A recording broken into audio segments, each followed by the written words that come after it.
Hi, Nigel here with the Drivewire, and this is the brand new 2022 Lexus LX600, which has been completely redesigned from the ground up for this particular model year, with a brand new powertrain, a fresh new exterior, brand new interiors, and more features that I can mention, especially on this ultra luxury version. Today we're going to be testing this, we're going to review it, I'm going to let you know what I think.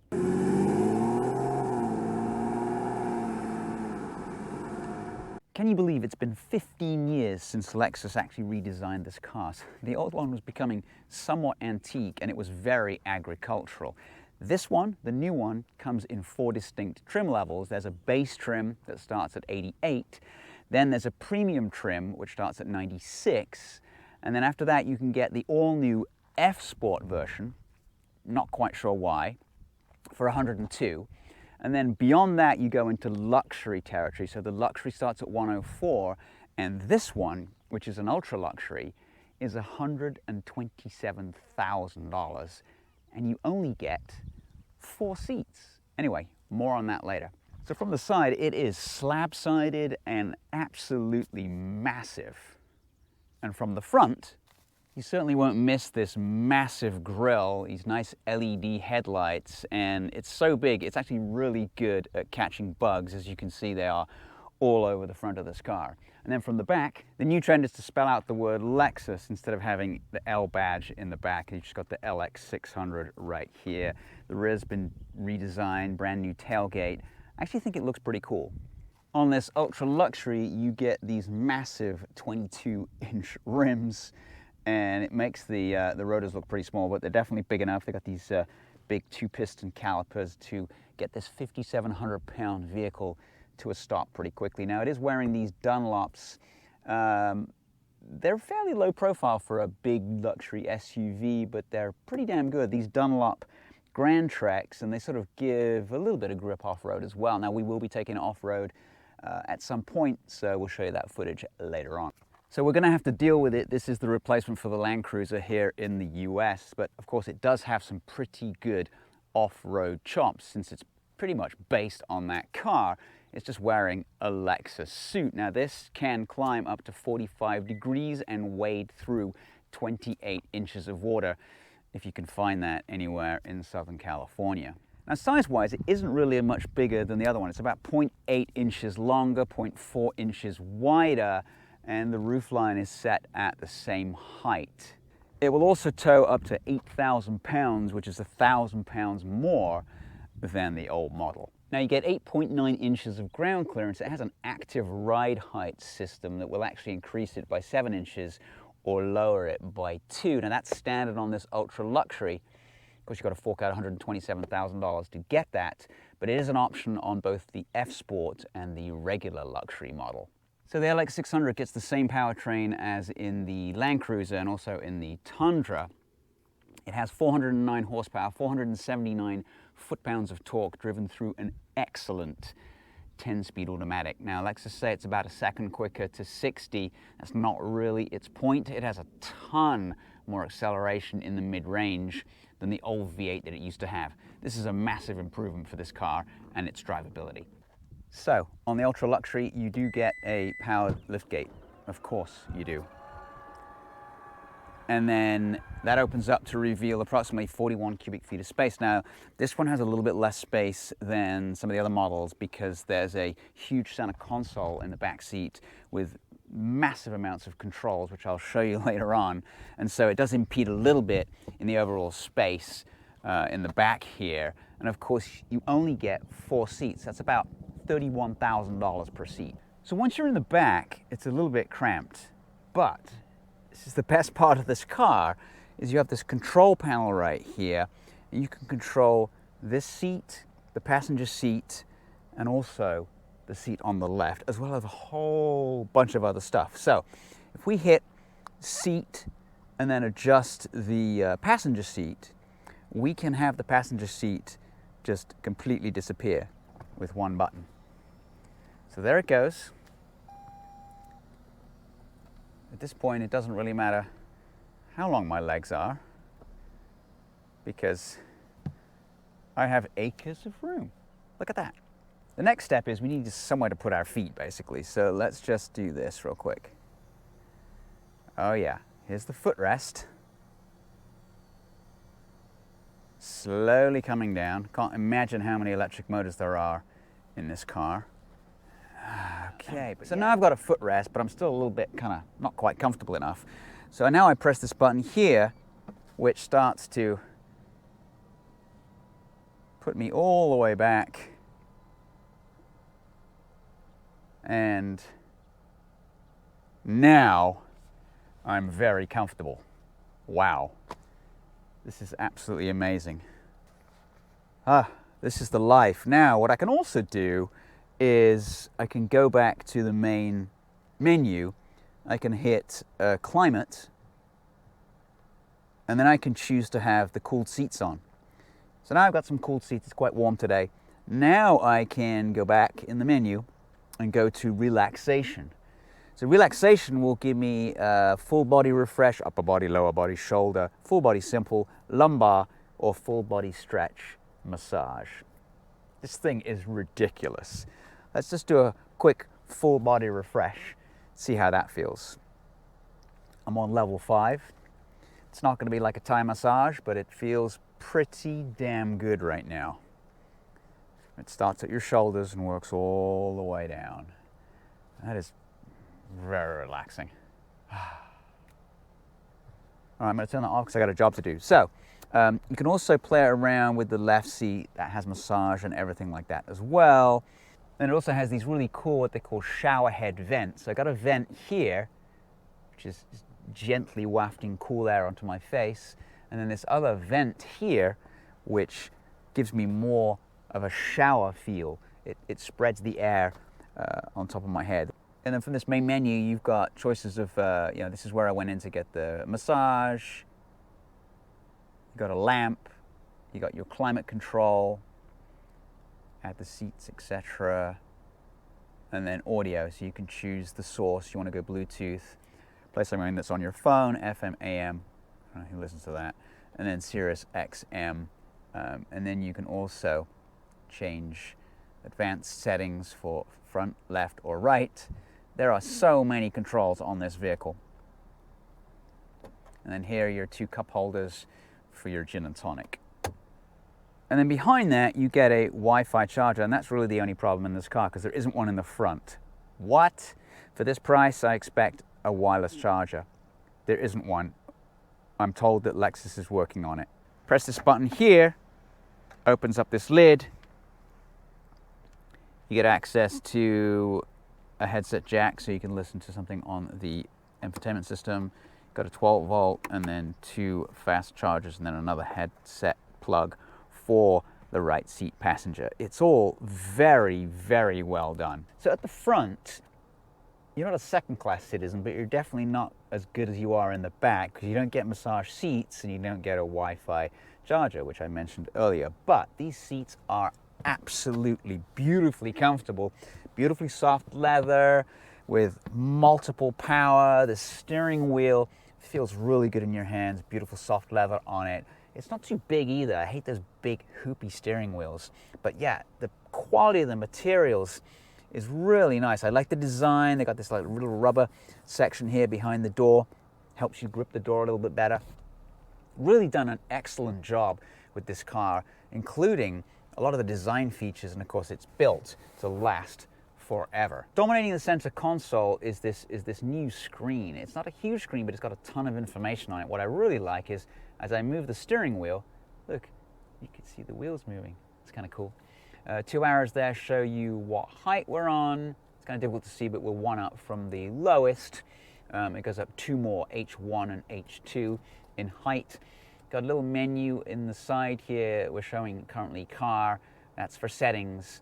And then the top one there is your AC. Actually took me a little bit of a long time to find out how to operate the rear by pushing that button. It's not super clear, but once you find it, it's easy to use. Then you can toggle over to the rear side and set the rear AC, heating, etc. Really easy to use, and it's pretty fast. And then directly below that, physical HVAC buttons. So you got a whole bunch of different things you can do here.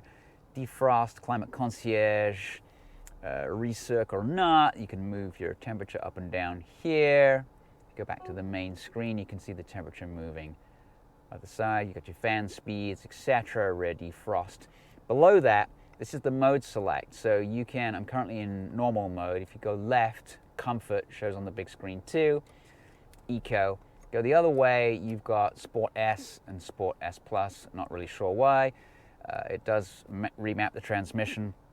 Steering weight's up a little bit, but really this is not a sports car and it hasn't helped my fuel economy at all. In fact, I'm averaging about 14. In fact, I've been leaving it in comfort for most of the time because it's just better. To the right of that, you've got your 4 high, which you're in most of the time, permanent all-wheel drive, and then you've got your 4 low, if you want to move that, if you get into the rough stuff on some dirt, etc.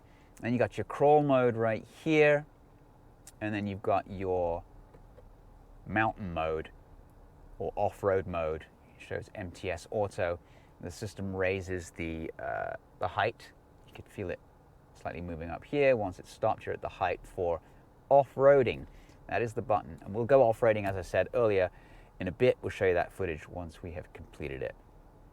Then under here, you've got a 12 volt here, space for your phone that doesn't charge it, heated and cooled seats, a heated steering wheel, heated and cooled seats for the other side, and then some power right here. A fast USB and a slow one right there as well. 2 decent sized cup holders as well.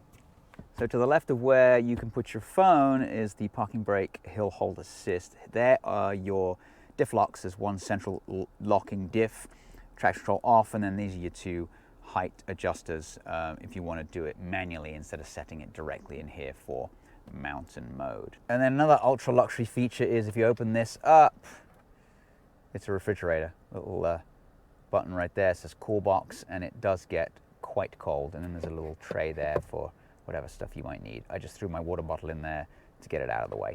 So ahead of the driver is a new digital dash. So if you change mode, it changes. It shows angry red for Sport S. It changes a little bit more for that one, and then you can go to custom and you can change your settings in custom. Honestly, it's not worth it. You're better off in comfort, which is where it is right there. Other than that, you can sort of play around a little bit. There's my range, got 178 miles left. Go ahead, you can scroll down, eco indicator, there's not much point in that. Your tire pressures, going back up, 13.7 miles to the gallon. I'll be honest, I have not been driving this like I drive every other car, flat out, because it just doesn't, it's just not the kind of driving car that you need. All right, so now we are going to take this car for a drive, see how it does on these public roads, in the turns, etc. And then we're going to take it off-road to see how well it does there as well. But first, we are going to see how fast it is from 0 to 60. See how much quicker it is than the old model. So, I've turned the traction control off. I have it in Sport S Plus. And I'm also going to turn off the AC. It's going to make it quite warm in here because it's 93 outside, but whatever.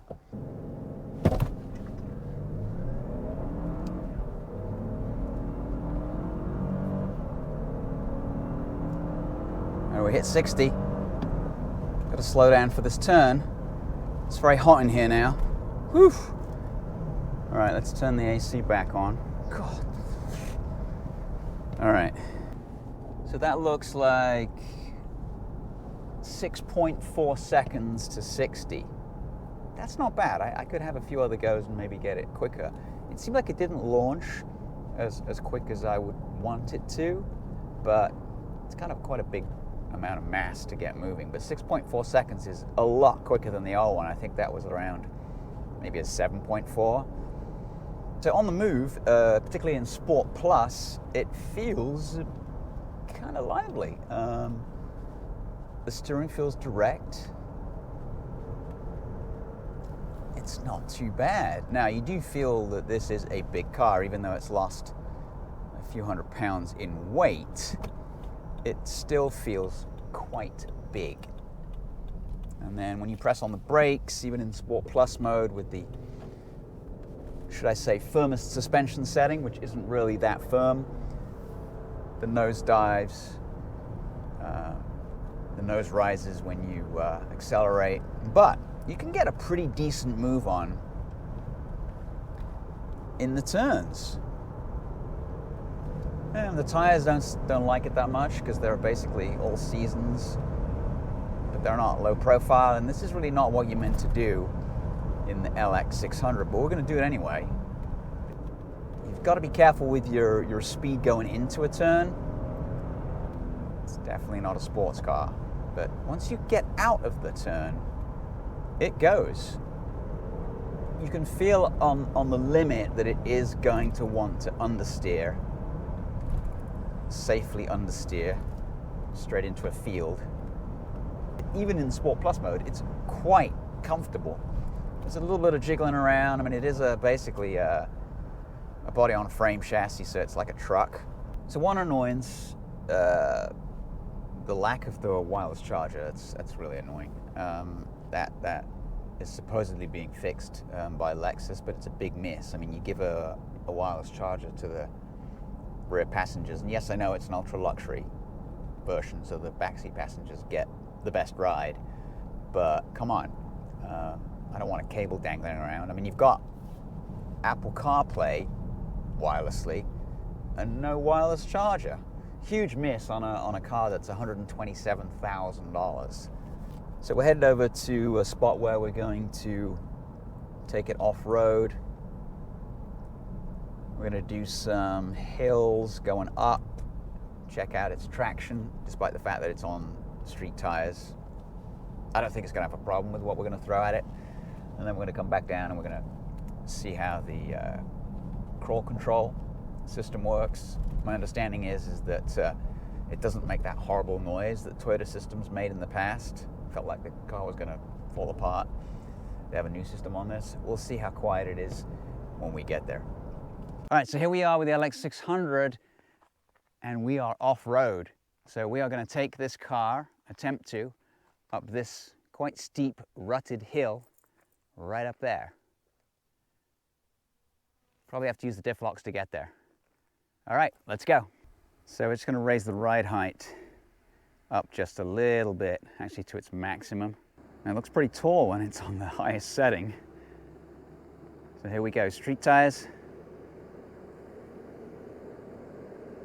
It's quite hot out too. This is really super soft, sandy stuff. And it's a lot of clearance.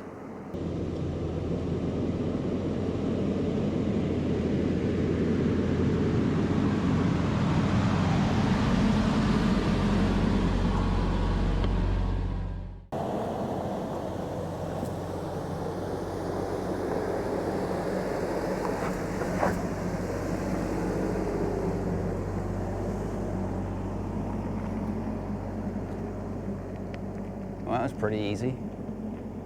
Look at that thing go. Straight up to the top. So on the way back down, we'll test out the crawl control. All right, so we've got it in crawl. We're making our way pretty slowly downhill just to see what it's like.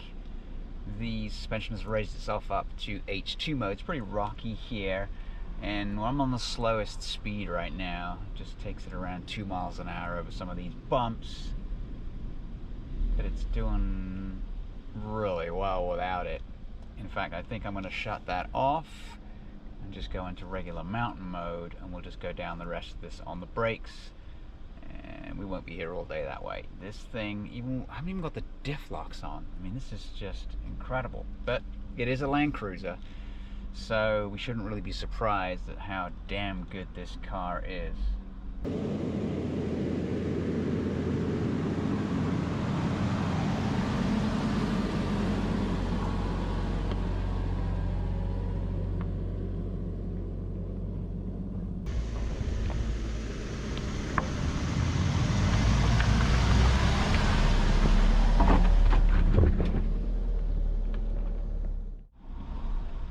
Away. A little shimmy here down at the bottom section, and pretty damn awesome. Well, that's it. What an amazing machine. There's no doubt that this is a brother to the Toyota Land Cruiser. We can't get that here in the US, but this does just as good a job. For $127,000, it ought to be pretty damn good. All right, that's the end of the video. Please like, subscribe. We'll catch you next time with another